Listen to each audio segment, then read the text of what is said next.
James Holland, what a pleasure. Thank you for agreeing to this interview with me. Oh, thank you so much for having me on.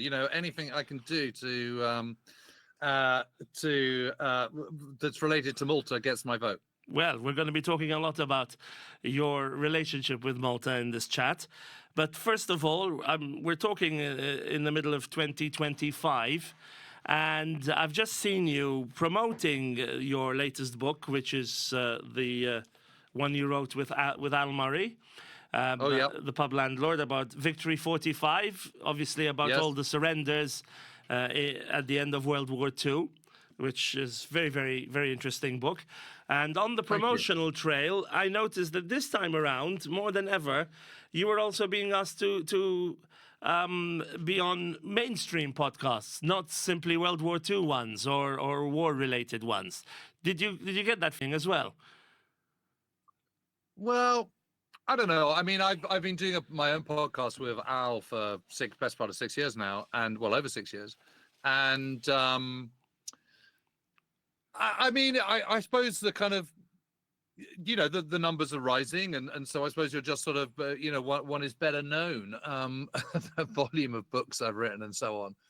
So, well, I mean, I'm not quite sure why people have suddenly picked on me, but maybe it's just sort of, the end of the 80th anniversary of the end of the war, and sort of, I suppose a mildly higher profile than I had up until that point. I'm not sure.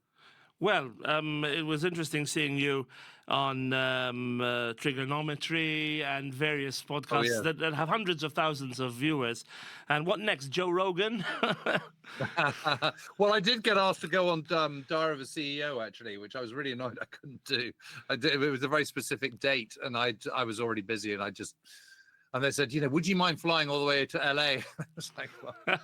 I've actually got plans this weekend, but it would have been nice. But it's great that people. I think also that we're in a state of the world where there's lots of warfare going on. Mm-hmm. The sabers are being rattled. The storm clouds of war and all the rest of it are brewing. And I think it's people are looking back a bit more to the Second World War and trying to sort of understand what lessons can be learned. And of course, the lessons are enormous and considerable. Yes, and also the ones that haven't been learned, unfortunately, and people are trying to make parallels, perhaps, with what's happening currently and World War II. Yeah, exactly that. I mean, it's what's been, if you just take the Ukraine-Russian war, for example, I mean, what is absolutely amazing is that you've got sort of lots, 600 miles of trenches. At the start of the war, you've got sort of columns of burnt out tanks. I mean, put that into black and white, it could have been Normandy in August 1944. Okay, so yes, you've now got drones and drone warfare and all the rest of it. But one of the things that the Ukraine war has shown is that actually mass and cheap weapons are very much to the fore, because it's all very well having super smart weapons, but they're incredibly expensive and they're incredibly complicated to make. And this you can take your reference point, the Sherman tank versus the German Tiger, for example, or the T-34 Soviet tank to the German Tiger or Panther tank. One is incredibly complicated, incredibly expensive to make and produced in very small numbers. The other ones are much more straightforward and produced in huge numbers. And what Ukraine war has shown is that nothing has changed. Those principles still hold the same.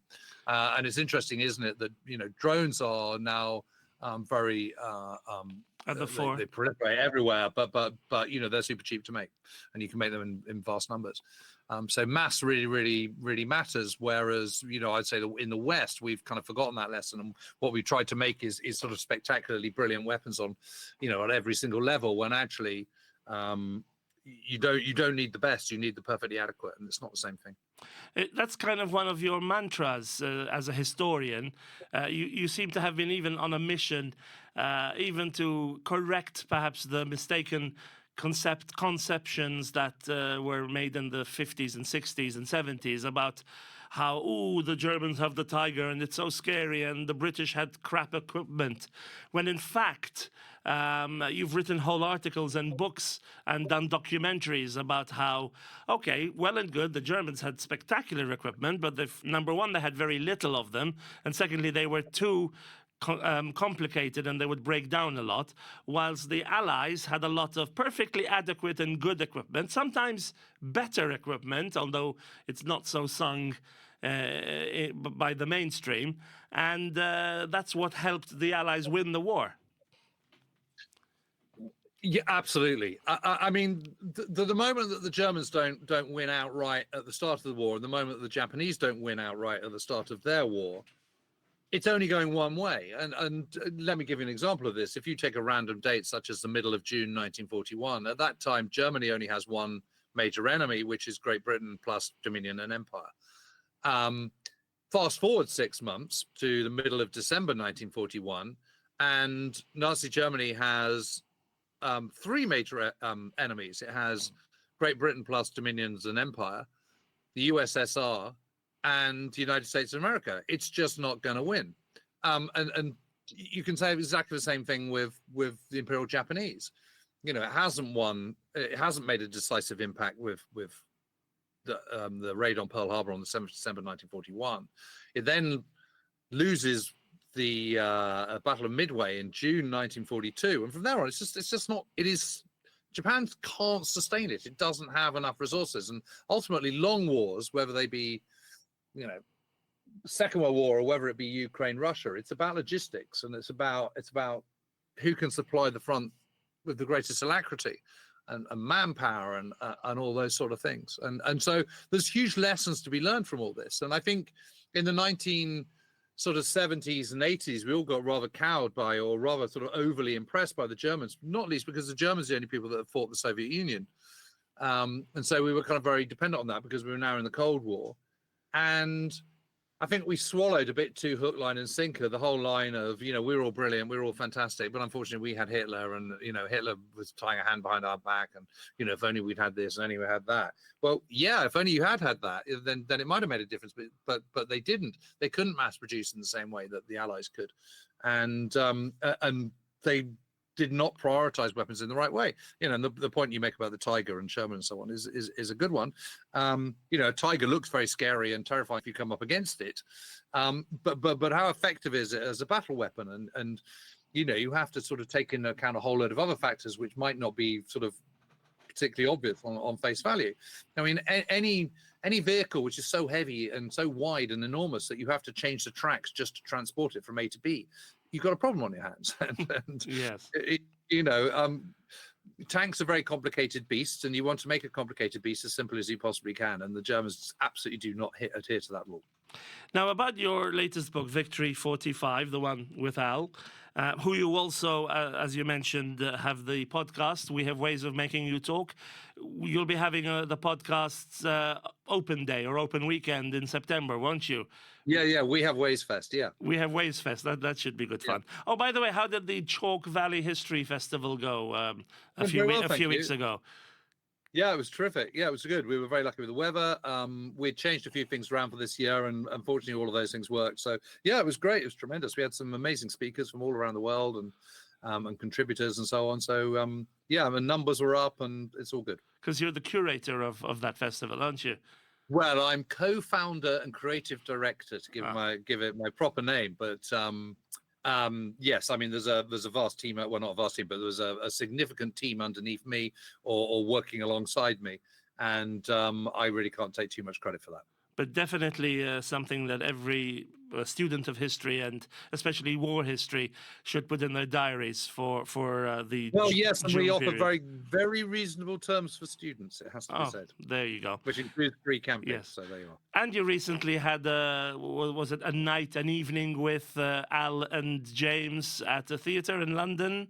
Oh yes, at the Royal Geographical Society. Yeah, that was good fun as well. Yes. So non-stop. Yes, so no, we've been busy. Indeed, and yes. So you and Al are keeping busy online and with various shows and events. As we said, the We Have Ways Fest will be in September. But what's the feedback been about the Victory 45 book?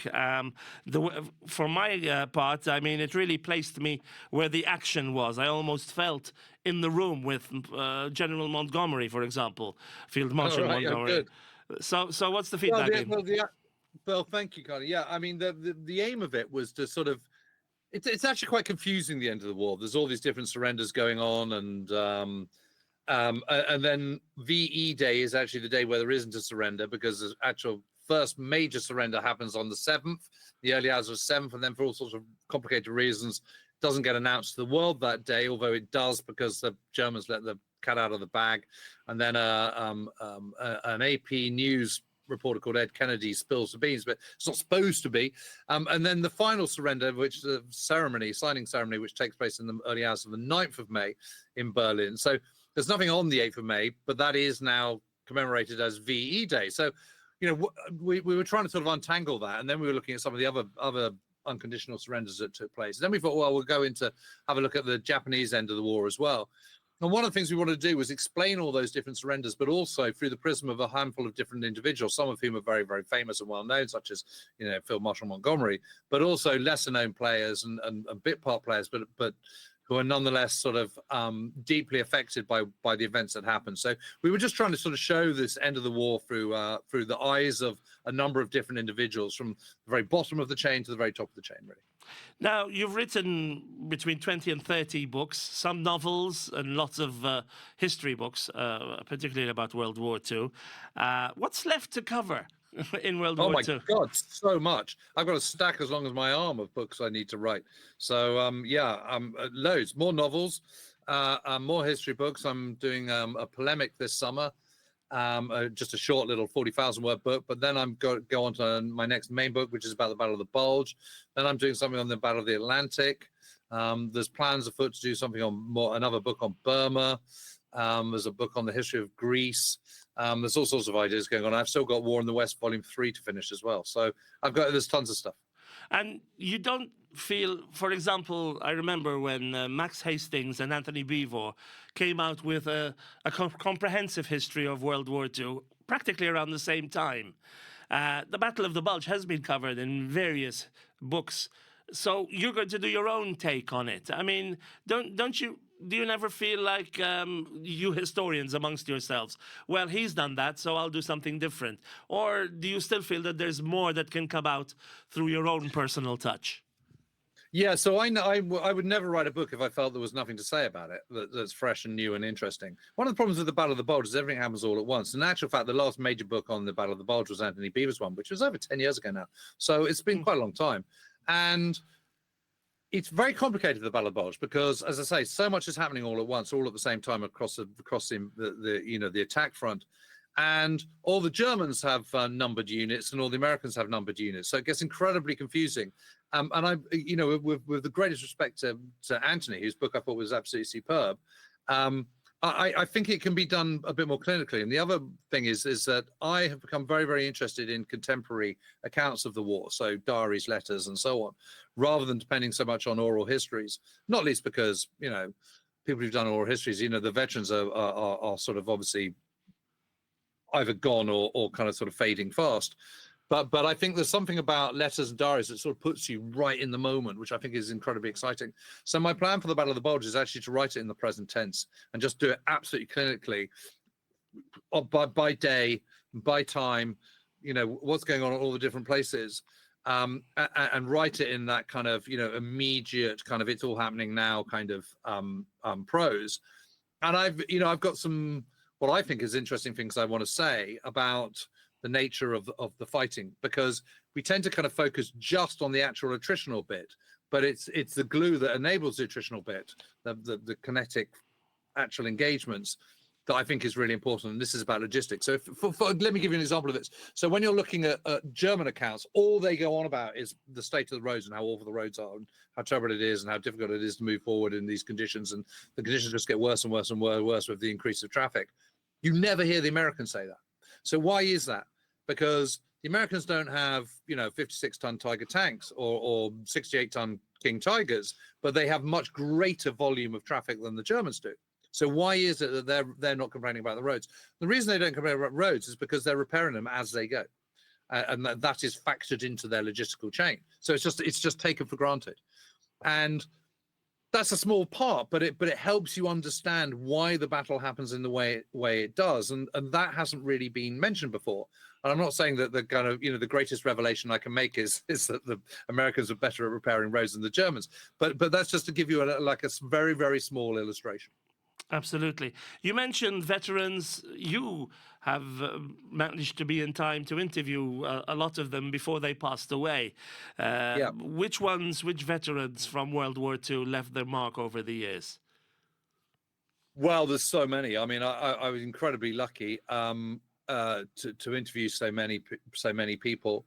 I suppose one of them was a lady called Cornelia Pizzelli, who survived a massacre in a mountain community just south of Bologna at the end of September 1944, and she lost her twin brother and sister. Well, they were twins, if you sort of mean, and happened to be her brother and sister. Her mother. Her younger sister was raped and injured as well. Her father saw all this from a mountaintop and went demented and died a couple of months later, and that was just profoundly moving. And then there was another time where I spoke to a German veteran who'd been very young when he was sent to the Italian front, and he just kept breaking down in tears on me, and eventually he admitted that he'd never told anyone what he'd just told me, and that left a very lasting impression. Not least because I thought, well, gosh, British veterans or Maltese veterans, they were on the winning side, and they're patted and venerated and, clapped on the back, and they do their parades with their berets and flags and stuff, after the war. And Germans were just expected to feel shame for what they were involved with. But if you were someone like this guy, you were doing it because you had to do it, because you were conscripted and you were doing it for your family and country and all the rest of it. It just so happened that period was the period of the Nazis, and so was a terrible regime. But he still was answering the call, and he was still putting his body on the line and his life on the line. And it just made me think about things in a very different way. But there's been so many. I mean, I've just been so fortunate, and many of them I was able to become very good friends with. And in just like in any walks of life, I'd like to ask you about hold a particular kind of resonance, and you become particularly good friends with, and others less so. But indeed, as a fan of aviation, you managed to interview Eric Brown, known as Eric Winkle Brown, right? Yeah. I mean, he was amazing. The man who has flown the most amount of airplanes ever. Yeah, I think 485. Yeah. And what was he like? Oh, he was terrific. He was an absolute ball of energy. He was incredible. His brain was just absolutely spot on, even though he was about, in his 90s when I met him. Wow. I remember one day we were filming with him and all day, and we'd sort of upended his house and moved things around and all the rest of it. And he said, "So James, so I was like, we've been with him literally since about 11 o'clock till 6 or something. Quite a long day for a kind of guy in his mid-90s. He said, "So James, what's your plans now?" And I said, "Well, I've got to drive back home." I said, "What about you?" He said, "Well, I might toddle on down to the pub and get a bite to eat." That indomitable spirit, incredible. Yeah, incredible. Yes. Yeah. And to continue about veterans, let's go back to your very first book, Fortress Malta, and the Maltese veterans, civilians and war veterans that you spoke to at the time for your research. What are your memories of that experience? Well, they were all absolutely lovely. I mean, it was my first work of history, so I was kind of new to all this, and I never forget my first time on Malta. I arrived in the sort of late afternoon, and it was kind of, it was getting dark, and I made my way to Valletta and parked up the car, and my views of Grand Harbour and the Three Cities and Frenchman's Creek were from photographs, black and white photographs. And I remember going into the Upper Baracca Gardens and looking out, and there it all was, and just going, "Oh my God, it looks exactly as I imagined it would." It's just incredible. This sort of the beauty of it, the scale of it, it just all fitted. But I was lucky with the adventures. I became very, very good friends with a guy called John Juice, who'd been a clerk for the RAF at the time, and he was a very bright guy. God, his brain was he was so switched on, and he was a details man. He was probably a bit kind of he's very meticulous, and he became a very, very good friend, and I never forget visiting him for the last time, and he said, "Jim, farewell. I won't be seeing you again." And I said, "Why not, John?" And he said, "No, I'm old. My time is drawing to a close." And he died literally 2 weeks later in a car crash. Oh, goodness me. Yeah. Oh, how terrible. But he was an amazing guy. He features a lot in your book. I remember. Yeah, well, I was very keen, and but there were loads. There were loads of people. Mimi Cortez as well was just fantastic. She lived in England actually, rather than Malta. But she was born and bred in Malta, and was a nurse up in Tarfa, and just lovely person. Everyone was so incredible. I think everyone was very pleased that I was only in my early 30s at that time. I think they're very pleased that someone like me wanted to tell their story. In fact, it's and start off with they were sort of humoring me, but as it sort of became clear that I was quite serious about what I was trying to do, I think they kind of embraced me a little bit more, I suppose. But I have nothing but great affection for Malta, the island. It's sort of got under my skin a little bit. I've been back many times since, and in fact, I'm filming over in Malta at the beginning of October, so I'll be back over again, and frankly, I can't wait. Can you give us a few more details?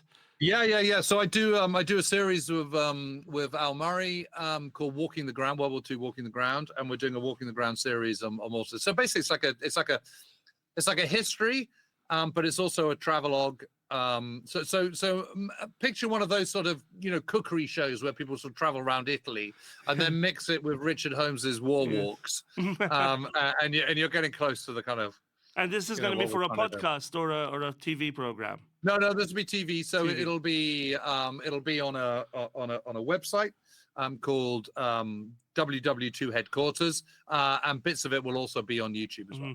You can still find on YouTube as well that fantastic documentary you did for the BBC about the Battle of Malta. Yes, yeah. That's still on there, I think. Yeah, I think you're right. So that's still on there as well. But that was an hour. So the great thing about doing the filming we're doing in October is there'll be 6 hours, be 12 half-an-hour films. Oh, wonderful. On different features. So we'll be able to do everything from the early days to the illustrious Blitz to, looking forward to it. Submarine flotilla to, the start of the Blitz and, the first part of 1942 to the crescendo in April 42, the War of the George Cross, and then, the fight back and obviously Operation Pedestal, et cetera, it'll be great. Indeed. There was also talk of a movie. You had written a script or something about that? Yeah. Well, we were so close to making it. It was called A Pair of Silver Wings, and it was based on a novel I wrote, which had a large part of it was based in Malta. And actually, the Maltese Film Commission give you very, very good tax breaks. So we were going to film probably 3/4 of it on Malta. Including scenes in England. We'd have, all the interior scenes in England would have been filmed in Malta, and we were a long way down the line. We had a lot of the cast.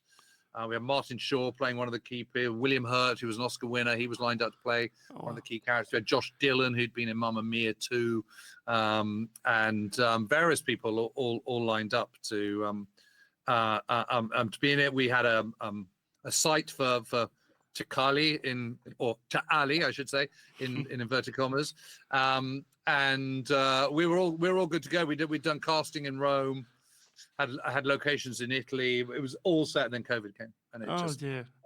And then William Hurt died sadly, and the whole thing just lost all momentum. So that's a shame. Maybe it can be revived. Yeah, well, one day in the future. We'll speak to a few people. But to go back to Fortress Malta, which I think is the first. There have been books about the Malta in World War II before, plenty, very good ones, including ones written by locals. But yours was the first sort of in the same league as Stalingrad by Anthony Beevor, or the Max Hastings books, and they're veterans, of course. They've been around a bit longer than you, but since then I think you've established yourself on the same pedestal. But with all the different books you've written, and I'm surrounded by them here. But as a 30-year-old Brit, what made you decide to write about the Battle of Malta, Fortress Malta, as your first main project? Oh, well, it's quite a nice little story, actually. So I was writing a novel set to a backdrop of the Battle of Britain, and I went to interview a former Battle of Britain pilot called Geoffrey Wellham. And Jeff lived alone in Cornwall, and he was telling me about his time at the Battle of Britain and all the rest of it. And then he told me about Malta, and he'd been part of the Pedestal operation. He'd flown from HMS Eagle just before it was sunk, flew into Malta, and then got very badly ill and was invalided off the island, not that far later. And I thought, God, I don't know anything about Malta. How come this has passed me by? And so I rang up my agent. I had an agent by then, and I said, "Look, this Malta story is really what an amazing story." I'd sort of vaguely heard about Faith Over Charity and the George Cross stuff. I didn't really know anything, so I'd done a little bit of reading up on it. I thought, God, it's incredible. Why hasn't anyone done this story since sort of Nicholas Montserrat? And he said, "Well, I think that's a great idea. Go away and write a proposal." And he'd recently been to Malta and been to the War Museum, which at that point was in Fort St. Elmo, and he'd seen all that, so he was he knew a bit about it. And I got completely carried away and wrote this incredibly extensive book proposal. It was like 40,000 words or something. But you had, like a book. You had never been here up till that point. No. No. Okay. And I did, but I interviewed a number of veterans for that proposal. And I just got completely into it. I mean, it's human drama, but it's in a very contained space. An island fortress, and people from all over the world coming and sort of converging there. I thought it was just fascinating, and air, land, and sea. I mean, it's an amazing story, an incredible tale of heroism from the islanders. And also all the people that were sort of involved in it. And I just thought it was a story that needed to be told. And I was very into those sort of reportage books, history books that came out in the sort of late 50s and early 60s. I'm thinking about people like Richard Collier wrote Eagle Day, or Cornelius Ryan, who wrote Bridge Too Far and The Longest Day, and so on. And they had a kind of a real style about how they wrote. And I thought, that's how I'm going to do my book as well. But I wanted a very, very distinct cast list of characters who would be the sort of conduit for driving the narrative through the book. And so I did it I worked out my kind of approach. I haven't really changed it that much since, to be perfectly honest. Well, I love doing it. Everyone was so nice to me, both on Malta and all the veterans, and there were plenty of people around then still. So I traveled all over, kind of interviewing people. Honestly, I just loved it. I feel that I owe Malta a huge debt, because Malta was what started my career as a historian. Here I am, 20 plus years later. I'm still going strong, and stronger than ever. and it all began with Fortress Malta. And Absolutely. It's interesting. Occasionally I sort of dip into it a little bit, because someone asked me to do a talk or something, and I need to do a little refresher, or I'm doing a TV series or something, or some program, and you need to kind of sort of bone up a little bit. So I look back on it, and I kind of sort of, I think it all kind of holds up, and I remember all those stories of Raoul Dado Longley and Tubby Crawford and Ranklin and Donner's Juice, and I always remember the story about his brother seeing the clock on the on the big square at between, and the comment about some French poet that made him laugh and stuff. I don't know. This is all these little incidents, and I also remember going through. I had a brilliant time in the public library in Republic Square. I think it's Republic Square. Anyway, you know where it is. The next to the Queen Victoria. Yes, it's the National Library. Statue. Yes. And I went through every single edition of the Times of Malta that was produced during the war, or until the end of the siege, that is. And I remember there was some of the most interesting things were the adverts you'd get. And I remember following the illustrious Blitz, there was an advert in March 1941, and it was for tailors. And it said, "We were blasted well out, but we're blasted well open again." Well, fantastic. It's just superb. I thought, God, that's the spirit, Yeah. It was great. Brilliant. So I've got friends in Malta now, and I come back, and honestly, it's Yes. what a terrific island you have. It's amazing. You helped out as well with the appeal for the St. John's Cathedral, the St. Paul's. Yeah, Cathedral, and always restoration. happy to help anything. Yes. Anything that I can do to help Malta, I kind of feel I owe it. And you keep mentioning Malta keeps coming up in your books. I mean, as you mentioned, A Pair of Silver Wings, one of your novels, has a lot of it based here in Malta. Malta is even mentioned in your latest book, The Victory 45. There's a small mention of an MP, a British MP, member of Parliament, who died during the war in Malta and was commemorated in a speech just after VE Day. So Malta's mentioned Yeah. even in 1945 when There there you was. go. I just can't keep away. Yeah, so that's all good for us and everything. I'd like to ask you a little bit more about Malta, if that's okay. Did you embrace any of the local customs? Your relationship with Maltas in Maltese food. Yeah, Did you? Maltese food definitely. I mean, I haven't been to that many church services, but I like the idea of Malta having lots of festas every 2 minutes. Yeah. I think that seems like a very good idea. I mean, what's not to like of a party? Yeah, I mean, one of the things that always really struck me about Maltese and the Maltese people is just how good they are at multitasking and doing about 8 different jobs all at once. And make, do, amend, and I mean, Malta's changed a lot in the 20 plus years that I've been going there. I mean, huge amount of building works and stuff. The amount of traffic has increased, obviously. But I think at heart, it's still very much the same place that I first came to. It hasn't changed that much. Might have changed physically, but I feel sort of, despite all the kind of all the huge amount of building and EU money that's been pouring in and all the rest of it, it still feels like it's got the same soul, the same heart. Yes, of course, because Fortress Malta came out in the early 2000s, very early 2000s, and it has been over 20 years. Did it sell well around the world? It did. It must have done to launch your career. Yeah, it did. Yeah. Yeah. Yeah. Very good. Now, Malta in World War II. I'm going to pick your brain a little bit. Things like, should the Italians have invaded in 1940 if they were going to invade at all? Yes.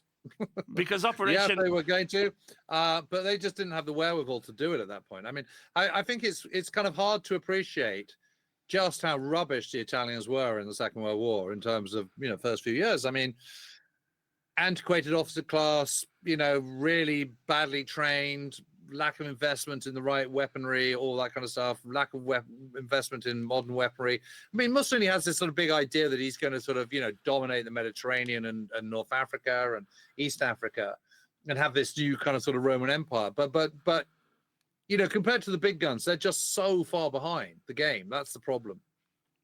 So, yes, he should have invaded in 1940, but with what? Invasions require landing craft. Well, no one had any landing craft. Where would you land in Malta? I don't know. I mean, you're not going to go straight into even in the early summer of 1940, he'd have struggled to make any invasion by capturing the port. So he'd have had to have landed on the beaches. Well, those beaches, Gantifere and Golden Sands and all the rest of it, it's not ideal. But if you don't have any landing craft, how do you do it? So you then do it with paratroopers. Well, Italian paratroopers weren't up much cop. So, I mean, it's kind of easier said than done. Is the truth of the matter. And I think, yes, he should, if he was going to invade, that was the time to do it. But, on reflection, I just don't see how he would have done. And the same goes, just like when you talk about Operation Sea Lion, which you often say was a non-starter, really, because of the lack of landing craft and whatever. When in 1942 they were talking about Operation Hercules, that was also quite a non-starter by that time. Well, it was by 1941. I mean, I think had there been a concerted and combined Axis effort, German and Italian, to invade Malta in May 1941 rather than Crete, I think they might have got a little bit further. I think, mass of paratroopers dropping on, to Ali and Lua and these sort of places might have made a big difference because, the defenses weren't very good at that point. But by 42, better than they have been the previous summer. But even so, it's a what makes Crete successful is some catastrophic mistakes on the part of the Allies, but also the size of it. It's a big island, so it's kind of easy. It's easier to land, against a sort of comparatively small defense force. I mean, Malta has a kind of almost. There's nowhere to land. Malta's defenses in May 1941 aren't that extensive. So I think if you're dropping kind of, 10,000 paratroopers, I think it probably would have been game over pretty quickly. But by 42, I think it was probably a bit too late by then. A bit too late, yeah. Yeah. Why did it take so long for Spitfires to be sent to Malta? Why did we have to wait till 42? Well, that's a very, very moot point. They shouldn't have been. It's sort of it's I mean, Sholto Douglas, who took over from Hugh Dowding as Commander-in-Chief of Fighter Command in November 1940, he was Commander-in-Chief into 1941, and Lee Mallory was Commander of 11 Group, which was southeast of England, and they just basically hogged the Spitfires. There were way more Spitfires being produced than Hurricanes by this stage, and they were doing these rhubarbs, these cross-channel sweeps, fighter sweeps over to France, that were just completely wasteful and achieving absolutely nothing. And half those Spitfires going over to the Middle East, over to North Africa and going over to Malta, would have made such a massive difference. You would have never had the siege of Malta. I mean, if we had Spitfires unbelievably short-sighted. Yeah, by 41. I mean, the Axis forces wouldn't have had a chance.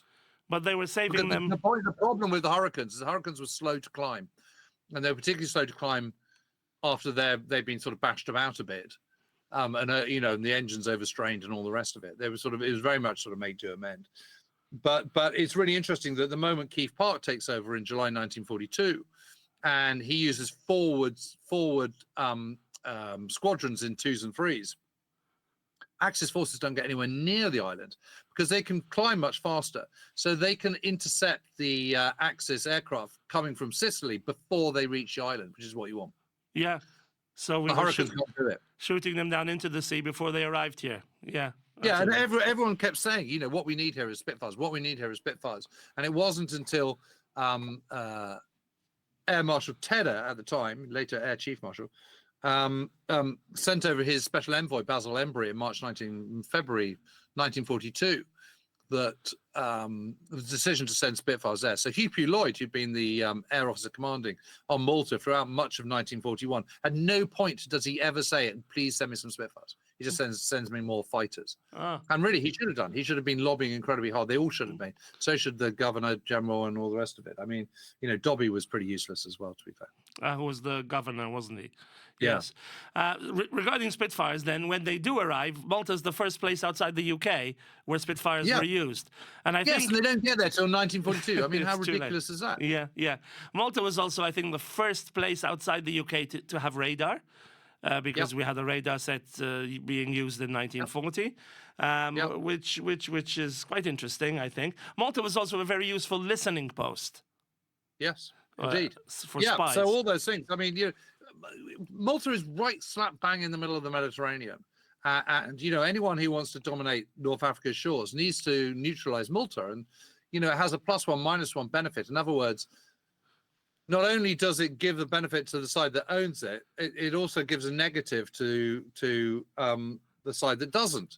So had the Axis forces taken Malta in, let's say, 1941, they would have had the benefit of its use plus the benefit of denying it to the British. So it's incredibly important strategically. And what one sees is that whenever the Axis forces are doing well in North Africa, it's when Malta is being subdued by Axis bombers and so on.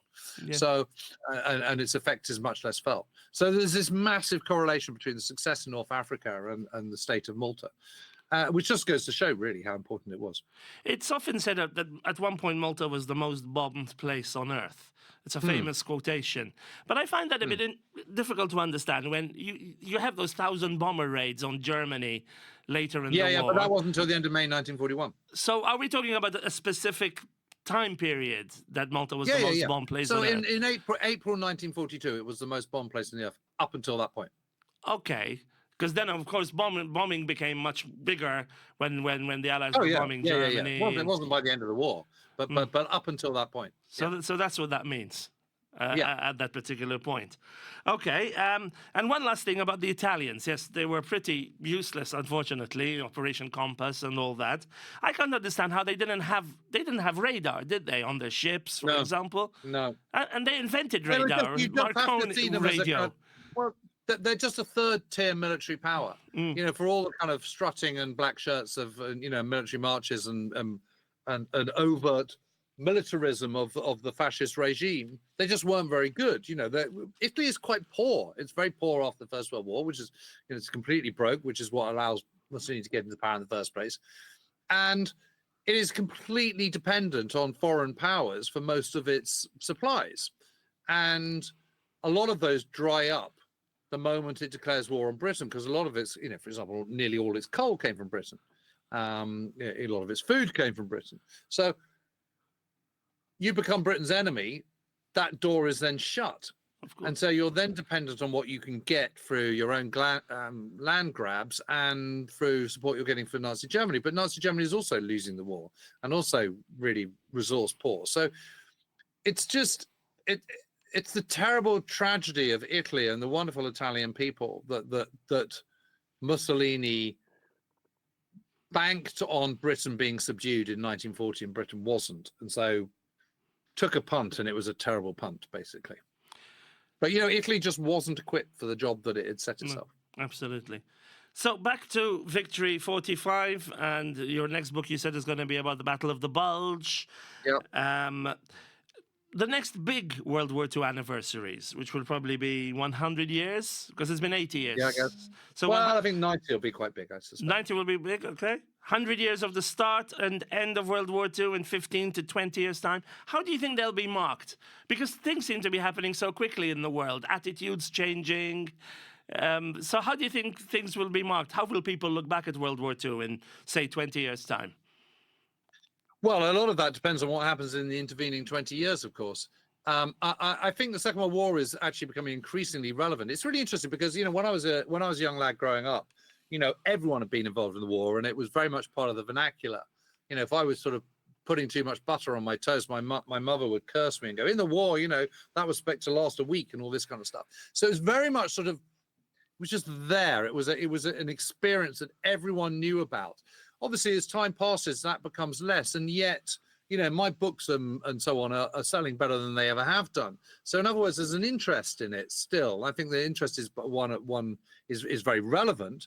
And is one that's becoming increasingly relevant because of what's happening in the world at the moment. There are parallels from history. History doesn't repeat itself, but patterns of human behavior do. You can see those patterns repeating themselves right now.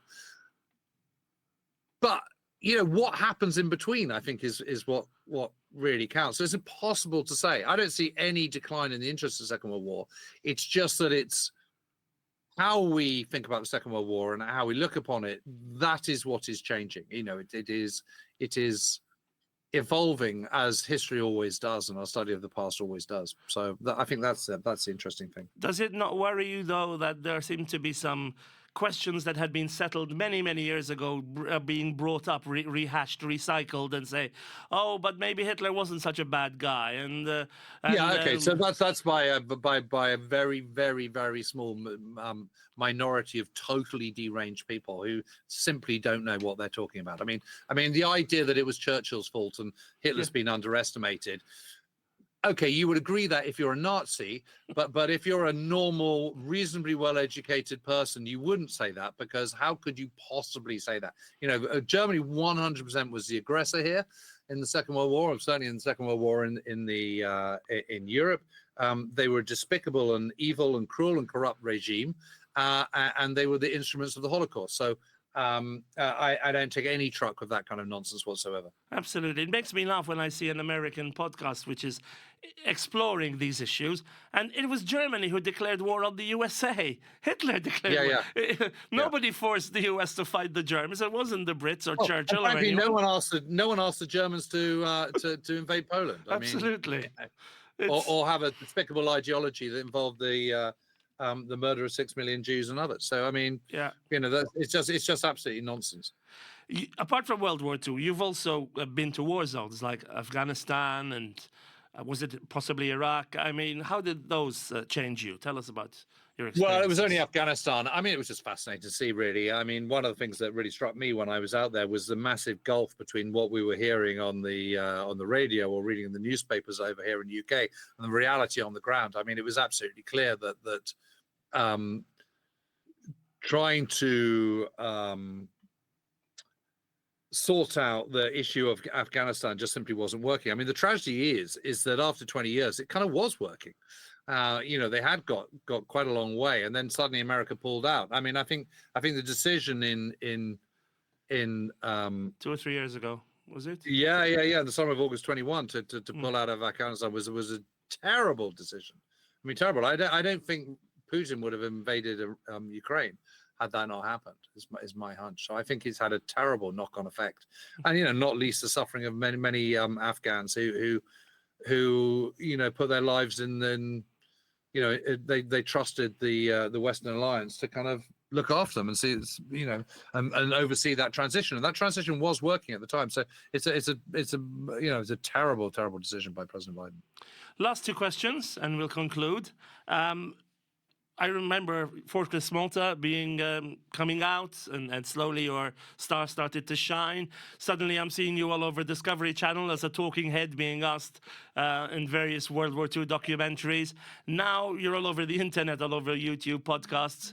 Do you think podcasts and the internet, broadcasting on the internet, is the future, or do we still have a few more years of normal television documentaries, especially history television? Can both live side by side?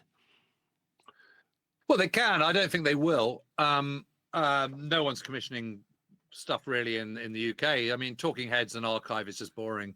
And once you've seen one lot of sort of colorized black and white footage, you've kind of seen it already. So no, and I think the great thing about YouTube and the great thing about sort of homemade TV really, or sort of streaming video content, is that this gives you much greater flexibility. You're making stuff for the end user, which is the viewer, rather than having to go through a commissioner who knows diddly squat. And I mean, I've made a solemn vow. I did some last year, which still haven't come out. But I made a solemn vow never to do a talking head ever again. I mean, they're absolutely awful. And basically, what happens is you get given 200 questions on a range of different subjects. You're usually in a darkened basement somewhere in London, or some sort of half blacked out warehouse. They're absolutely exhausting. They don't pay very well, and you have absolutely no editorial control. Great thing about doing World War II headquarters or World War II walking the ground is that we're in charge, and we can do whatever we want, and we can respond with. You get huge amounts of data, for example, on YouTube, which you can analyze and you can respond to. So that's absolutely terrific. The truth is also is that the kind of traditional channels aren't making stuff anymore. I mean, everyone's got terribly beaten up over here in the UK, particularly about you can't have sort of white middle class, middle-aged adults doing stuff. You've got to be more diverse, and I totally get all that. I don't have any problem with that whatsoever. Inclusion it's just is okay, but it's just that the people who write histories and the people who know what they're talking about on the Second World War tend to be white, middle-aged, middle-class people. So you're then sort of so the net result of that is that no one makes anything. So the age of present, and also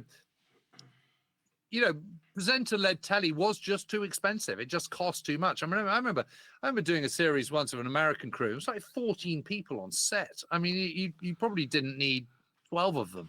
It's the truth of it.